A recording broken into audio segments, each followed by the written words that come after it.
Welcome back to the ASR. Well, not every high school team can be defined by the size of its buildings or the number of players on the team, but there's no substitute for heart, as our Maddie Sinclair discovered during her week embedded with the Foothills Christian boys lacrosse team. A little heart and a lot of hustle goes a long way.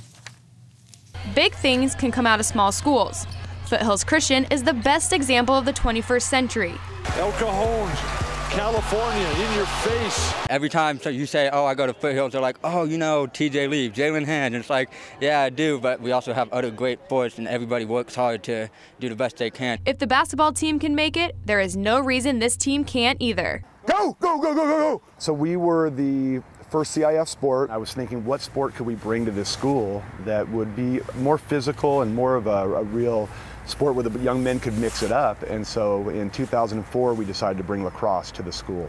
We have no feeder team, we have no JV, and we are taking young men, and with 9 days before the season starts, we're learning how to play varsity high school lacrosse. With roughly 100 male students and 3 other spring sports going on, the struggle isn't finding great players, it's finding players. And I played basketball freshman year, but I just fell in love with lacrosse, just hitting people and getting to play. It was fun. The sport is just a really awesome sport, you know. He did a good job of getting us in and giving us that taste of really what it's like to be on the lacrosse field, and that just sparked a fire, I think, in all of us, you know, to play all 4 years. I was never really interested in the idea, and then one day one of my really close friends was just like, hey, there's a captain's practice, we're going. And I was like, all right. And so we went, and we both fell in love with it. The Knights have one game standing in the way to advance them to a historical playoff run. It does put some pressure on us, knowing that, you know, this is my only opportunity to make it to the playoffs. We're more of like a team that's gonna go and try our hardest no matter what. Even if we know we're gonna lose, we're still gonna give it our all. It all comes down to this game right here. Big night for all you guys, right? This is it. We've been doing this for 4 years together, a lot of you guys, right? So leave everything on the field today. 1, 2, 3, 9!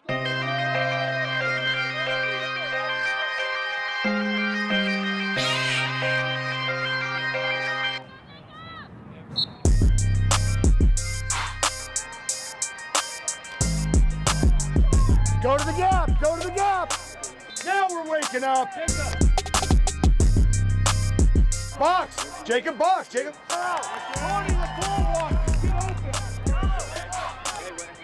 There you go, kid. We're gonna go foxtrot. Whoever is driving, try to go left. Do you understand me? How much time? Many of you have 8 minutes left for lacrosse. Maybe we go to the playoffs, maybe we don't. All right, so we have 8 minutes left. Let's put up at least 4 more right now. You understand me?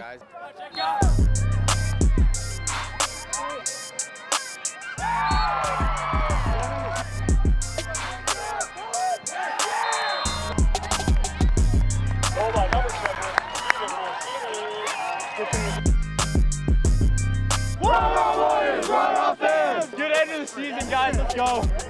It's a great win for us. We're hanging at about 10 or 11, and they take the top 12.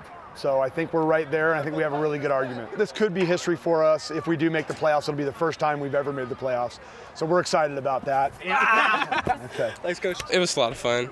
It kind of, you know, I don't get to come back next year, but it was a lot of fun ending it this way, playing with, you know, my friends and teammates. Not being able to play with these guys again, it's like always in the back of your head, and like everything you do, you're like, I might have just done that for the last time. But history isn't finished with this team yet.